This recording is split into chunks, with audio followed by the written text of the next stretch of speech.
तो आज अपन पढ़ेंगे राजस्थान में सिंचाई के साधन। कौन कौन से साधन हैं? तो अगर हम राजस्थान को देखें तो राजस्थान भारत का एक शुष्क एवं अर्ध शुष्क जलवायु वाला राज्य है, जहाँ पर वर्षा का अगर हम औसत देखें तो मात्र 57.8 सेंटीमीटर और देश का ये 1.04% धरातलीय वाही जल यहाँ पर पाया जाता है। कृषि प्रधान राज्य होने के कारण सिंचाई विकास की यहाँ आवश्यकता होती है। तो सिंचाई की आवश्यकता के लिए हमें क्या है की आवश्यकता के लिए जैसे यहाँ पर हम देखें तो मानसून वर्षा की अल्पता, अनिश्चितता और अनियमितता। दूसरा है वर्षा का असमान वितरण व अल्प अवधि। तीसरा है मरुस्थलीकरण नियंत्रण, कृषि एवं चारागाह विकास, बढ़ती आबादी, जनसंख्या और पशुधन दोनों ही हेतु पेयजल एवं खाद्यान्न उत्पादन, सूखा व अकाल नियंत्रण और सदाबहार नदियों का अभाव। स्थायी जल स्रोत अगर हम देखें तो यहाँ पर बहुत कम हैं। अब हम देखते हैं कि राजस्थान में सिंचाई के कौन कौन से साधन हैं। तो राजस्थान में सिंचाई के 3 प्रमुख साधन हैं: कुएं और नलकूप, नहरें और तालाब।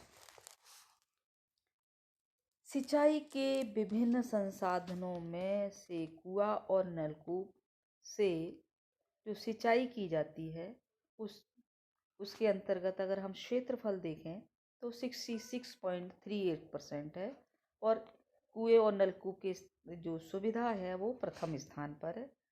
दूसरे स्थान पर यहाँ पर नहरों से सिंचाई की जाती है जो 32.21% है और तीसरे स्थान पर तालाब है जिससे सिंचाई का जो प्रतिशत है वो मात्र 0.67% है। तो पहला आता है नलकूप और कुएं। भूमिगत जल का दोहन हेतु कुएं का उपयोग एक परंपरागत तकनीक रही है और राजस्थान के सिंचाई के जो प्रमुख साधन है उसमें कुआं ही आता है, जिसके माध्यम से 67.1% भाग पर सिंचाई की जाती है।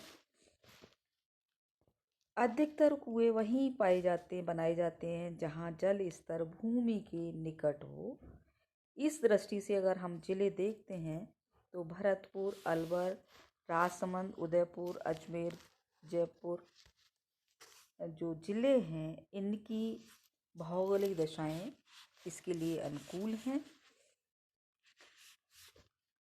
यहाँ पर जल स्तर रेखा 6 मीटर से 12 मीटर के मध्य गहराई पर देखने को मिलती है। अधिक वर्षा वाले भागों में कुएं में जल कम गहराई पर मिल जाता है, किंतु जहाँ पर्याप्त नहीं है वहाँ भूमिगत जल अधिक गहराई पर है। कुएं और नलकूपों की से सिंचाई की दृष्टि से सबसे अधिक महत्वपूर्ण जिला है जयपुर। यहाँ पर सिंचित क्षेत्र का लगभग 20% कुएं के द्वारा सिंचाई की जाती है। इसके अतिरिक्त भरतपुर है, अलवर है, सवाई माधोपुर, करौली, धौलपुर, अजमेर और भीलवाड़ा जिले आते हैं जिनके अंतर्गत 37% सिंचाई कुएं के माध्यम से की जाती है। और पश्चिमी भाग में अगर हम देखें तो राजस्थान के तो कुओं के द्वारा सिंचाई नगण्य है। राजस्थान का दक्षिणी और दक्षिणी पूर्वी भाग में वर्षा का औसत अच्छा होने के कारण यहाँ पर जो कुएं हैं उनका जल स्तर ऊंचा होता है और वहाँ पर सिंचाई का जो क्षेत्रफल है, सिंचित क्षेत्र है, वो 26% है। फिर आते हैं तालाब। भूमि का प्राकृतिक रूप से निर्मित अवतलीय गर्त जिसमें वर्षा का जल आकर रुक जाता है, अथवा मानव निर्मित वह गर्त जो जल भर जाता है उसे हम तालाब कहते हैं। तालाब सिंचाई की दृष्टि से विश्वस्त साधन नहीं रहे, क्योंकि कम वर्षा होने पर इनमें जल का अभाव हो जाता है।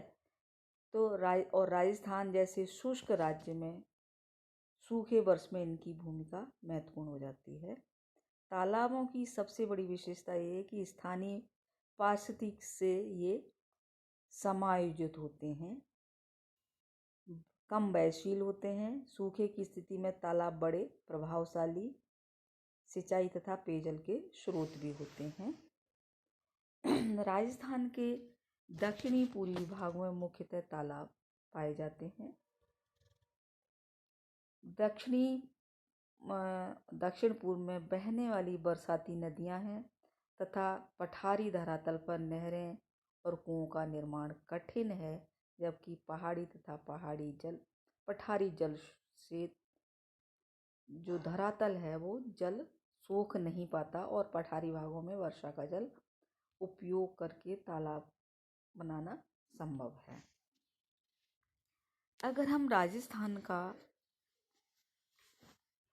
पश्चिमी भाग देखें तो यहाँ पर सर्वथा तालाबों का अभाव है, लेकिन यहाँ सिंचाई के साधन के रूप में खड़ीन पाए जाते हैं।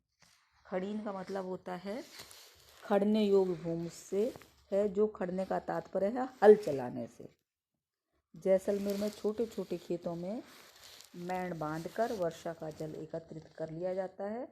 जब ये जल सूख जाता है तो उसमें हल चलाकर खेती कर ली जाती है, तो इन खड़ीनों में पानी आ जाता है। इस प्रकार जैसलमेर में खड़ीनें लोकप्रिय हैं।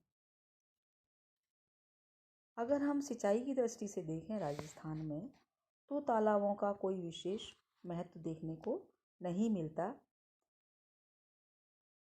और जब से अन्य सिंचाई के साधनों का उपयोग बढ़ा है, तब से तालाबों के द्वारा सिंचित क्षेत्र में और भी कमी देखने को मिलती है।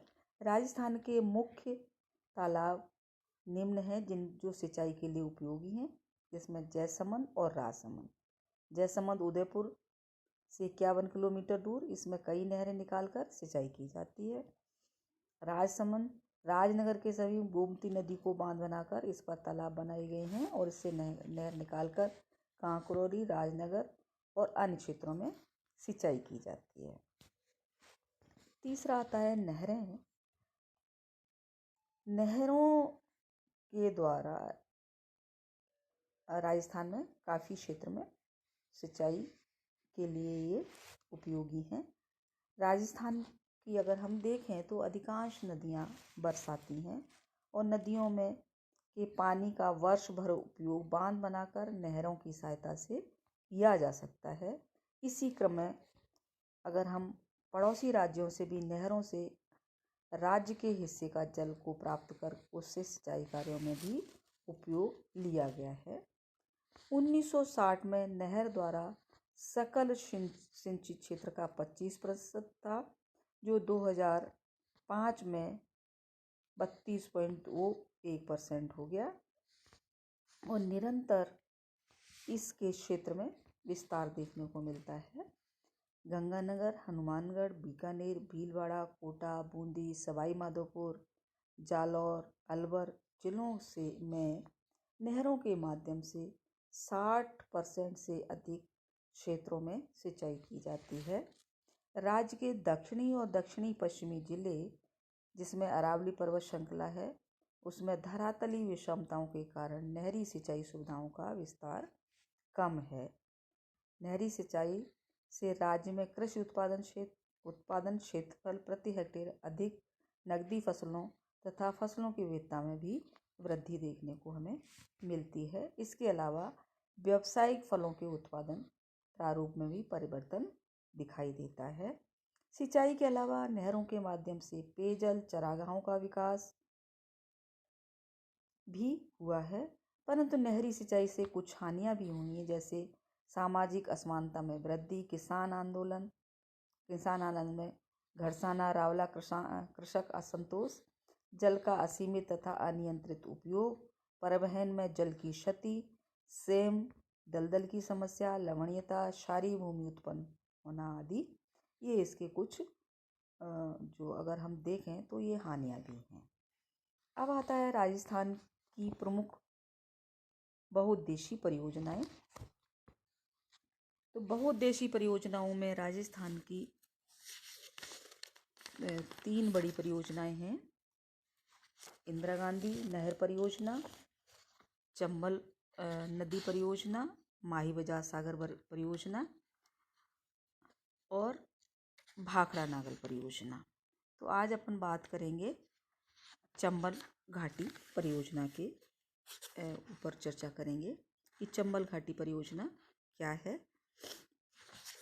चंबल नदी घाटी परियोजना का जो उद्देश्य है वो मुख्य रूप से चंबल नदी घाटी विकास का सूत्रपात अगर हम देखें तो 1943 में आरंभ हुआ, परंतु इस पर वास्तविक कार्य 1953-54 में, सूत्रपात तो 1943 में हो गया था, परंतु इस पर अगर हम कार्य देखें, वास्तविक कार्य देखें तो 1953-54 में स्वतंत्रता के पश्चात। परियोजना का मुख्य उद्देश्य राजस्थान तथा मध्य प्रदेश में 14 लाख एकड़ कृषि भूमि को सिंचाई सुविधा प्रदान कर हरित क्रांति से जोड़ना और 230 मेगावाट विद्युत उत्पादित कर औद्योगिक विकास को गति प्रदान करना। इसके कुछ उद्देश्य हैं: चंबल के विनाशकारी बाढ़ के प्रभाव को रोकना, बांधें तथा नहरों के निर्माण से सिंचाई सुविधा में वृद्धि करना, कृषि उत्पादन प्रणाली के स्थायित्व प्रदान करना, मिट्टी अपरदन समस्या का समाधान करना, जल विद्युत उत्पादन करना, मछली पालन को प्रोत्साहन देना, चंबल कमांड क्षेत्र की जनजातियों के जीवन स्तर में सुधार लाना, मलेरिया नियंत्रण, बीहड़ खड्ड में वृक्षारोपण, ये कुछ इसकी योजनाएं हैं। अब आता है चंबल नदी का परिचय अगर हम करें तो जो चंबल नदी है वो 90 लाख वर्ष पुरानी है, ऐसा भूगर्भ शास्त्रियों का मानना है, जो हिमालय तथा उससे मिलने वाली यमुना गंगा से अत्यधिक पुरानी है। महाभारत काल में चंबल का नाम चर्मणवती, चंबल यमुना की सहायक, यह चादरी तथा नलिका अपर्दन के लिए विख्यात, इसके कटाव से लाखों हेक्टेयर भूमि बीहड़ में बदल गई। यह इंदौर के पास विंध्याचल की जना पहाड़ियों से निकलकर 320 किलोमीटर उत्तर की ओर प्रवाहित होकर राजस्थान में चौरासीगढ़ चित्तौड़गढ़ में प्रवेश करती। इसके 320 किलोमीटर के बहाव क्षेत्र में 400 मीटर का ढाल चौरासीगढ़ से कोटा तक एक संकीर्ण घाटी में बहती है। जावरा गांव के पास प्रथम सहायक काली सिंध आकर इसमें मिलती है। इसके बाद कोटा बूंदी की सीमा रेखा बनाती हुई सवाई माधोपुर, करौली, धौलपुर के पास बहती हुई राजस्थान मध्य प्रदेश की सीमा बनाती है और उत्तर प्रदेश में इटावा के पास ये यमुना नदी में मिल जाती है। चंबल की कुल लंबाई 1045 किलोमीटर, चौड़ाई 720 मीटर। चंबल मुख्यतः वर्षा पर निर्भर रहने वाली 12 माह सदाबहानी नदी है तथा शुष्क ऋतु में पानी की मात्रा कम हो जाने के कारण ये कभी कभी एक पतली रेखा के रूप में दिखाई देती है। काली सिंध, बनास, कर्णवती इसकी प्रमुख सहायक नदियाँ। अब आती है घाटी परियोजना की कुछ दशाएं। तो चंबल घाटी परियोजना के निर्माण के लिए कुछ कारक उत्तरदायी हैं। राजस्थान निर्माण के पूर्व इंदौर, मेवाड़, कोटा राज्यों में इसके निर्माण के लिए विचार, परंतु आर्थिक, राजनीतिक तथा वैज्ञानिक साधनों की कमी के कारण योजना का क्रियान्वयन नहीं हो पाया। चंबल नदी एक गहरी तथा संकीर्ण घाटी में बहती है, जिस पर जल प्रपात बनाना सुगम और जल विद्युत के लिए ये आदर्श। चंबल की घाटी गहरी होने के कारण जल तल काफ़ी नीचे रहता है, इसलिए बांध बनाकर ही सिंचाई संभव। इसके बेसन में चूना पत्थर, कोटा स्टोन, वन क्षेत्र प्रमुख, जिससे कई प्रकार के उद्योग धंधे स्थापित किए जा सकते हैं। आदिवासी जनजातियों से इसके गुजरने के कारण क्षेत्रीय तथा जनजातीय उत्थान के लिए सिंचाई कृषि सुविधा उपलब्ध कराना था।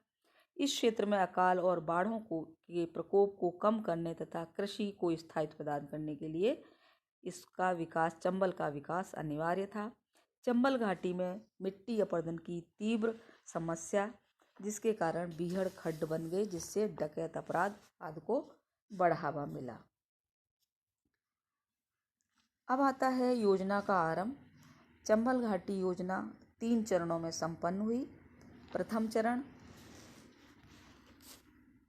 जिसमें गांधी सागर बांध 1959 में पूर्ण निर्माण, गांधी सागर विद्युत गृह निर्माण 115,000 किलो मेगावाट विद्युत की क्षमता, कोटा सिंचाई बांध का निर्माण 1960 में पूरा हुआ।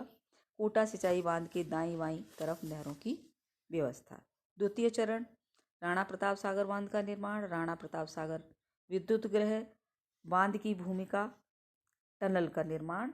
तीसरा चरण है जवाहर सागर बांध का निर्माण और जवाहर सागर विद्युत गृह का निर्माण।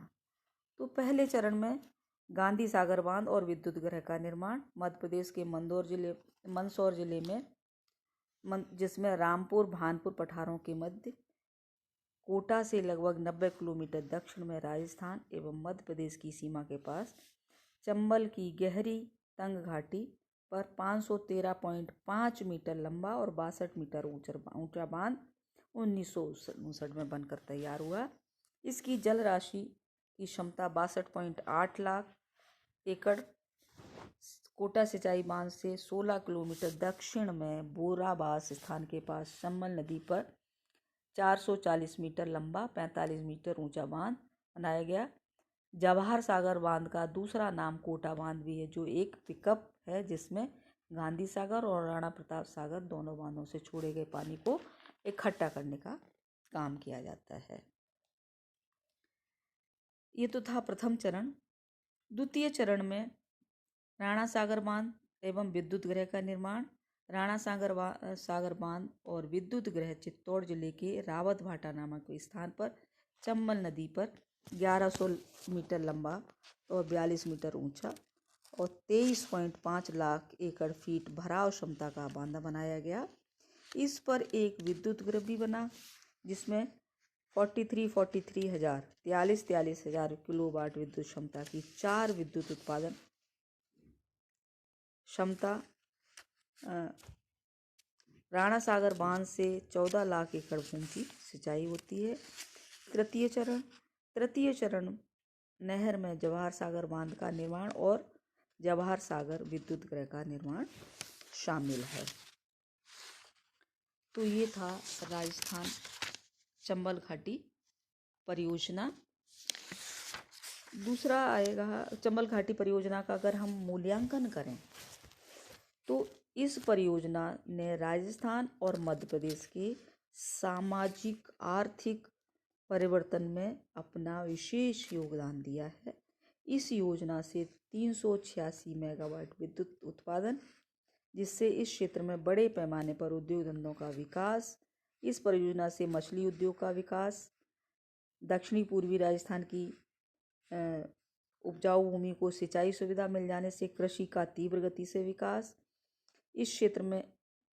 यह क्षेत्र कृषि उत्पादन में गंगानगर हनुमान जिले के उपजाऊ क्षेत्र के समान महत्वपूर्ण। यह परियोजना राज्य में विद्युत की आपूर्ति का एक प्रमुख स्रोत, राज्य की जल विद्युत की आपूर्ति का प्रमुख स्रोत एवं राज्य की जल विद्युत एक बड़ी परियोजना। इस परियोजना ने इस क्षेत्र में बाढ़ों से होने वाली जो तबाही थी उस पर भी रोक लगाई है। बीहड़ को उपजाऊ भूमि में बदलने में सहायता प्रदान की है। इससे सवाई माधोपुर, करौली, धौलपुर जिलों में फैली जो दस्यु समस्या थी, डकैतों की समस्या थी, उस पर काफ़ी हद तक उस समस्या का समाधान हुआ है। भूमि का कटाव रोका है। कोटा औद्योगिक नगर के रूप में विकास हुआ है, जो कि पूर्ण रूप में चंबल परियोजना का ही परिणाम है। इस परियोजना से सिंचित क्षेत्र के अलावा पशुपालन, मत्स्य पालन, बागवानी, फल उत्पादन एवं औद्योगिक क्रियाओं का भी तेजी से विकास हुआ है तथा रोजगार के साधनों में भी वृद्धि देखने को मिली है। तो ये थी राजस्थान में बहुउद्देशीय योजनाओं के अंतर्गत पहली योजना चंबल नदी परियोजना। बच्चों, राजस्थान में 3 परियोजनाएं प्रमुख हैं, चंबल नदी, माही बजाज सागर और इंदिरा गांधी नहर। प्रतिवर्ष इन तीनों परियोजनाओं में से किसी एक परियोजना के ऊपर प्रश्न जरूर पूछा जाता है, तो कृपा करके आप इनको तैयार भी करें। अच्छा, एक सूचना और देनी है आप लोगों को। एक कार्यक्रम शुरू हुआ है आनंदम, जिसके विषय में मैडम ने आपको पूरा वो डाला है, उससे संबंधित जो भी है कार्यक्रम, तो आप लोग उसको पढ़िए। फिर आपसे हम वापस 1-2 दिन में संपर्क करेंगे और आपको बताएंगे कि इसके अंतर्गत आपको कैसे और क्या करना है। ये 100 नंबर का है और इसके नंबर आपके एग्ज़ाम में जुड़ेंगे, तो इसलिए इसके लिए आपको एक प्रोजेक्ट फाइल सी तैयार करनी है। उसमें कुछ बिंदु हैं जिन पर अपन चर्चा करेंगे। आनंदम क्या है इसके बारे में भी चर्चा करेंगे। 1-2 दिन में आपको वीडियो के माध्यम से आपको बताया जाएगा। थैंक यू बच्चों, धन्यवाद।